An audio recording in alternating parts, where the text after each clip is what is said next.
उदासीनता हम लोगों की हमको कहां पहुंचा दिए है।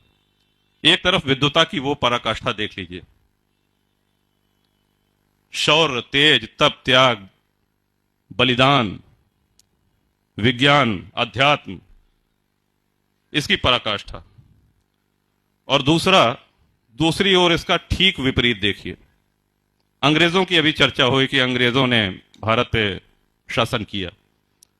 अंग्रेजों ने ही नहीं किया, मुगल, तुर्क, अफगान, मंगोल, उज्बेक, हबशी और यूरोपीय शक्तियों में अंग्रेज, फ्रांसीसी, डच, पुर्तगाली, ये छोटे छोटे देश, कोई प्रतिरोध ही नहीं है। एक चर्चा फैल गई, कहें साहब एक सोने की चिड़िया है, बड़ा धन संपन्न देश है, अपार संपदा है वहां, चलिए वहां पे लूटा खाया जाए, चलिए उसे लूटा जाए। एक ही बात, छोटी छोटी कोई सुनियोजित सेनाएं नहीं थी इनकी, लुटेरों के झुंड के रूप में बर्बर सेनाएं बना करके शताब्दियों से ये आते गए। और सबसे दुख की बात यह है कि भारत की जनता की तरफ से कभी कोई प्रतिरोध नहीं हुआ। स्वर्गीय अटल जी का एक भाषण हम सुन रहे थे अभी कुछ दिन पहले नेट पर। प्लासी के युद्ध का उन्होंने उदाहरण दिया था कि जितने लोग उस लड़ाई में लड़ रहे थे, सिराजुद्दौला और अंग्रेजों के बीच में युद्ध हो रहा था, उससे ज्यादा जनता मैदान के बाहर बैठ करके वो तमाशा देख रही थी, और परिणाम सुनने के लिए यहां देखते हैं कौन जीता, ये जीत रहे हैं कि वो जीत रहे हैं, और देश के भाग्य का निर्णय होने वाला है, लेकिन पूरे देश की जनता उसमें शामिल नहीं है। हल्दी घाटी की लड़ाई के विषय में हमने बहुत सुना है, बहुत पढ़ा है, महाराणा प्रताप की वीरता, उनका पराक्रम। लेकिन हल्दी घाटी की जब लड़ाई हो रही थी तो जितनी रियासतें थीं, जयपुर, जोधपुर, बीकानेर, आमेर, जैसलमेर, बूंदी, ये सब अकबर के साथ और महाराणा के खिलाफ उस युद्ध भूमि में थी। और उस समय कोर भीलों की सेना को एकत्र करके और भामाशाह जैसे दानवीर, उस समय के उद्योगपति, पूंजीपति, उनकी दी हुई संपदा के माध्यम से उनको एकत्र करके एक छोटी सी सेना बना करके महाराणा लड़ रहे थे। और हल्दी घाटी में भी वही हाल था, इधर महाराणा युद्ध कर रहे हैं और बगल में हल चल रहा है, खेती हो रही है। किसी को कोई मतलब नहीं था कौन जीते, कौन ने हो हमें कहानी। तो हमारी ये उदासीनता, हमारी ये निष्क्रियता या कापुरुषता, इसने हमारा पतन किया है, इसने हमको आज पहुंचा दिया है जहां हम आज खड़े हैं। अंग्रेजों के आने के पूर्व भारत एक भूभाग अवश्य था, लेकिन भारतीयता की भावना किसी में नहीं थी।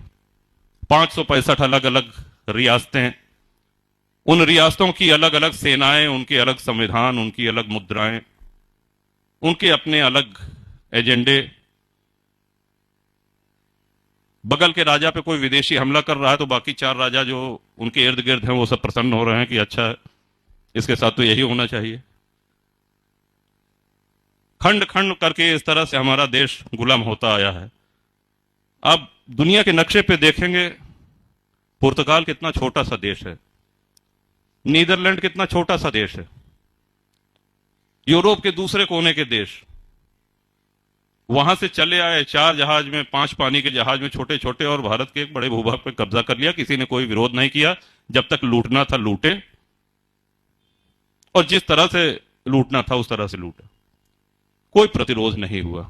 ये ऐसे अध्याय हैं, ये ऐसे प्रसंग हैं जो हमारा सबका सिर शर्म से झुक जाता है, क्योंकि हमको तात्कालिक लाभ चाहिए, इससे हमको क्या फायदा होगा। बहुत अच्छा विषय राहुल जी ने कहा कि सिस्टर की वेडिंग में, यह सही बात है कि आज भारत में अगर गिनती की जाए तो अच्छी अंग्रेजी बोलने वाले ज्यादा लोग होंगे, लेकिन क्लिष्ट, परिमार्जित और परिष्कृत हिंदी बोलने वालों की संख्या बहुत कम हो गई है।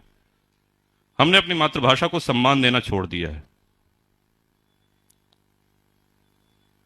अगर हम अपनी मां का सम्मान नहीं करेंगे, हम अपने पिता का सम्मान नहीं करेंगे, अपने बड़े बुजुर्गों का सम्मान नहीं करेंगे, तो फिर हम अपने मित्र से यह अपेक्षा नहीं कर सकते हैं कि उनको भी सम्मान करना चाहिए।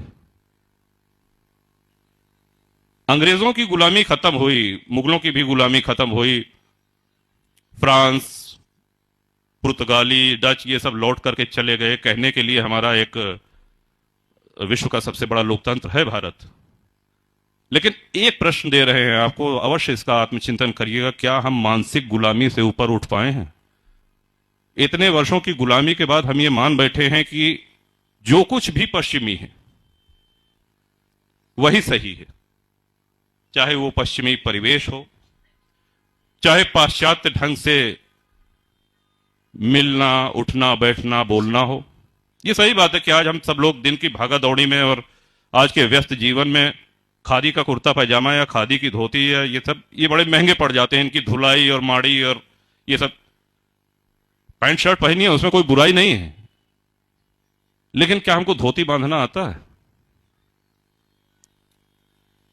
जो कुछ पश्चिमी है वही सही है, ये मानसिक गुलामी हमारे अंदर घर कर गई है।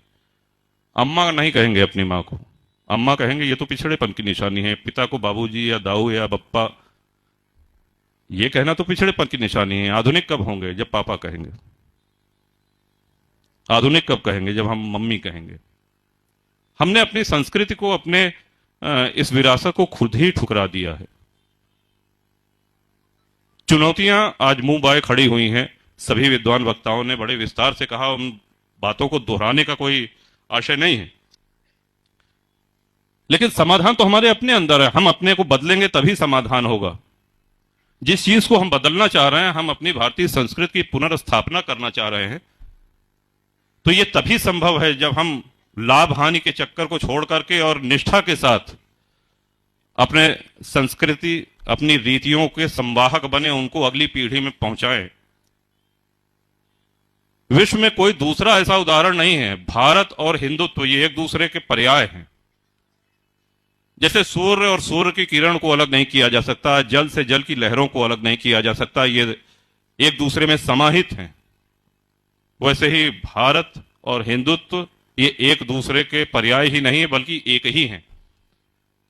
और हमको अपनी सभ्यता, अपनी संस्कृति का सम्मान करना होगा, तभी ये संस्कृति, ये आदि संस्कृति, ये सनातन संस्कृति बचेगी।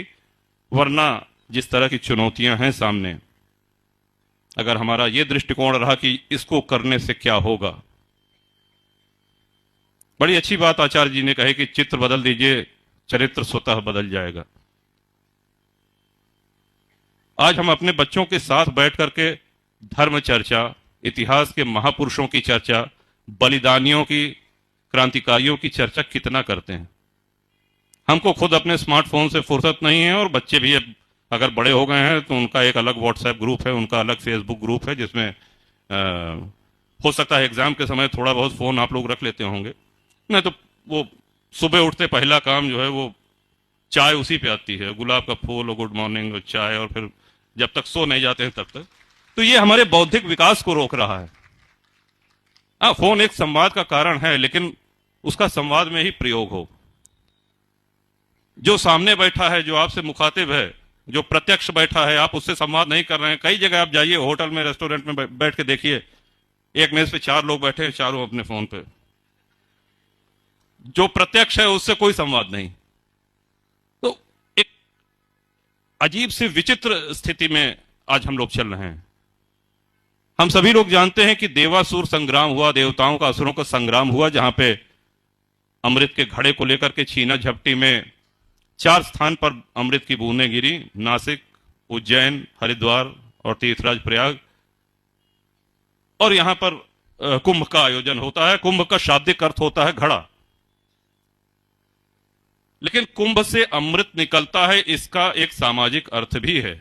अनादिकाल से पूरे देश के धर्माचार्य, शंकराचार्य, अखाड़े, संत, महंत, महात्मा और राजा महाराजा, ये सब लोग आकर के यहां कल्पवास करते हैं, प्रवास करते हैं।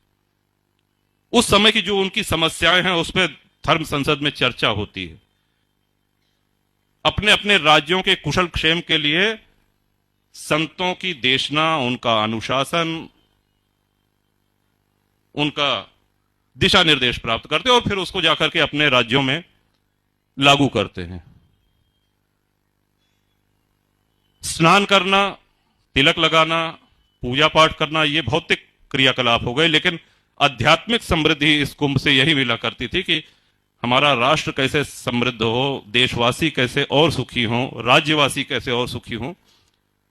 इस पिपासा की, इस भूख की पूर्ति कुंभ वर्षों से करता आ रहा है।